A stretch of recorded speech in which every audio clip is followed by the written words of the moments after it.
3 হচ্ছে কর্মধারয় সমাস। কর্মধারয় সমাস হচ্ছে সবচেয়ে গুরুত্বপূর্ণ সমাস, কারণ কর্মধারয় সমাস থেকে সবচেয়ে বেশি প্রশ্ন আসে। তো কর্মধারয় সমাস সম্পর্কে জানার আগে আমরা একটু কর্মধারয় সমাসের কিছু বেসিক নিয়ে আলোচনা করে নিই, তাহলে আমাদের কাছে এই সমাসটা সহজ হয়ে যাবে। এই দেখো, কর্মধারয় সমাস আমরা জানি কর্মধারয় সমাসের পরপদ প্রধান, এবং কর্মধারয় সমাস দ্বারা কি করা বোঝায়? তুলনা করা বোঝায়।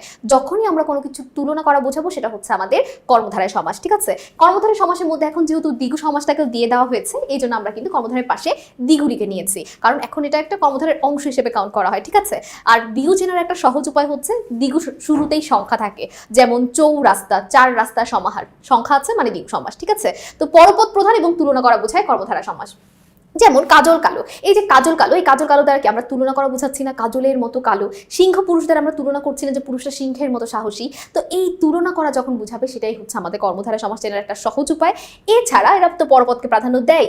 তো কাজল কালো, এখানে দেখো পূর্বপদ হচ্ছে কাজল, পরপদ হচ্ছে কালো। সিংহ পুরুষের পূর্বপদ সিংহ, পরপদ পুরুষ। মন মাঝির পূর্বপদ মন, পরপদ মাঝি। এই 3টা উদাহরণ মূলত প্রকারভেদের জন্য আমি লিখেছি। আমাদের কর্মধারয় সমাস হচ্ছে টোটাল 4 প্রকার, দ্বিগু বাদ দিয়ে আর কি, দ্বিগু তো আছেই, দ্বিগু বাদ দিয়ে আরো 4 প্রকার আছে। উপমান, উপমিত, রূপক, আর একটা হচ্ছে মধ্য পদলোপী কর্মধারয়। আগে মধ্য পদলোপীটা নিয়ে আলোচনা করি। যে কর্মধারয় সমাসে মাঝের পদগুলো লোপ পেয়ে যাবে, মাঝে ধরো পুরো একটা ব্যাস বাক্যের মাঝের অংশ একটা পদ থাকবে, সেটা বাদ হয়ে যাবে। যেমন আমরা প্রথম টাইপে কিন্তু বলেছিলাম সিংহ চিহ্নিত আসন, এখানে চিহ্নিত একটা মাঝের পদ ছিল যেটা লোপ পেয়ে গেছে, মানে মাঝের পদ লোপ পাওয়াই মধ্য পদলোপী। ঠিক আছে, মধ্য পদলোপী, নামই মধ্য পদলোপী। এরপর দেখো উপমান কর্মধারয় সমাস। উপমান দেখো, কাজল কালো, এটা কি সম্ভব নাকি অসম্ভব? কাজলের মতো কি কালো রং হয় বাস্তবে? অবশ্যই হয়। এই যে দেখো, আমার যে বোরখাটা কাজলের মতো কালো, আমার মাথায় যে হেজাব ক্যাপ এটাও কাজলের মতো কালো, আমার হাতে কলমটা কাজলের মতো কালো। কাজলের মতো কালো রং সম্ভব বাস্তবে, এই জন্য এর পাশে আমরা সম্ভব লিখেছি। সিংহ পুরুষ, সিংহের মতো পুরুষ কি সম্ভব? একটা পুরুষ কি কখনো সিংহ হয়ে যায়, বা একটা সিংহ কি কখনো পুরুষ হতে পারে?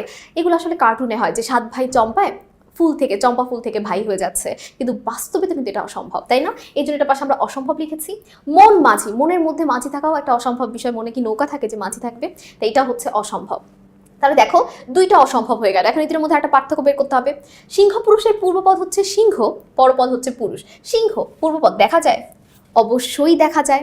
পরপদ পুরুষ? অবশ্যই দেখা যায়। মন মাঝির মন দেখা যায় না, কিন্তু মাঝিকে দেখা যায়। দেখো, পূর্বপদ এবং পরপদ উভয় পদকেই যখন দেখা যাবে চোখে, সেটা হচ্ছে দৃশ্যমান।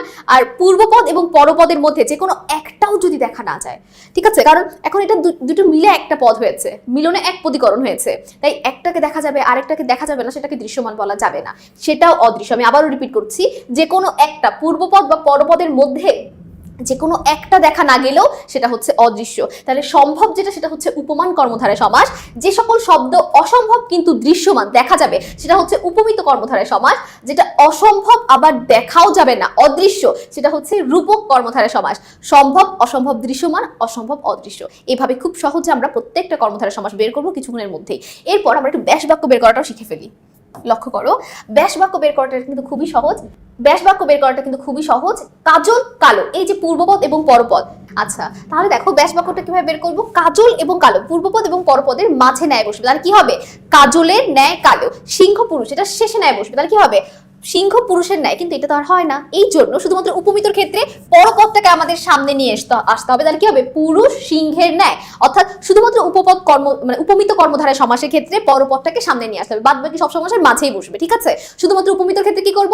পরের পদটাকে সামনে আনবো, ন্যায়টাকে শেষে বসাবো, তাহলে কি হবে? পুরুষ সিংহের ন্যায়। মন মাঝিতে আমাদের কি করতে হবে? মাঝে রূপ বসাতে হবে, এখানে কিন্তু মাঝে ন্যায় বসানো যাবে না। তাহলে কি হবে? মন আর রূপ, পূর্বপদ এবং পরপদের মাঝে রূপ, মন রূপ মাঝি। খুবই সহজ। উপমানের মাঝে ন্যায় বসবে, উপমিতর শেষে ন্যায় বসবে, যেটা তোমরা শুধু ভুলে যাও, এটা ভুলা যাবে না। উপমিত খুব ইম্পর্টেন্ট। আর রূপকের মাঝে রূপ বসবে। এখন আমরা কয়েকটা প্রশ্ন সমাধান করি, তাহলে আমাদের কাছে আরো সহজ হয়ে যাবে। বেসিক তো আশা করি তোমরা বুঝতেই পেরেছো। তাহলে আমরা একটু দেখে নিই আমাদের প্রথম প্রশ্নে কি বলা আছে।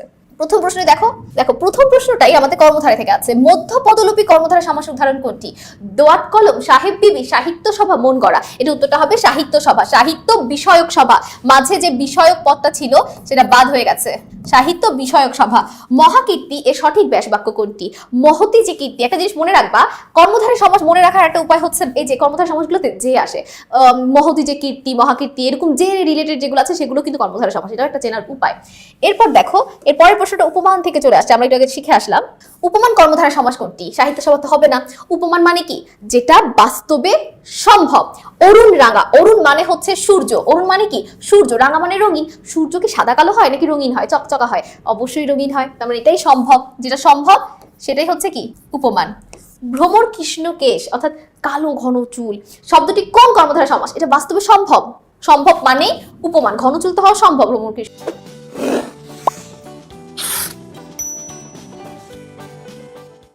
একদম কালো রঙের চুল হওয়া কি সম্ভব? না, অবশ্যই সম্ভব। কলপ দিলেও তো একদম কালো হয়ে যায় চুল। এরপরে দেখো চন্দ্রমুখ। চন্দ্রমুখ এটা কি বাস্তবে সম্ভব? একটা মুখ কি কখনো চাঁদ হয়ে যেতে পারে, বা একটা চাঁদ কি কখনো মুখ হয়ে যায়? এটা কিন্তু বাস্তবে সম্ভব না।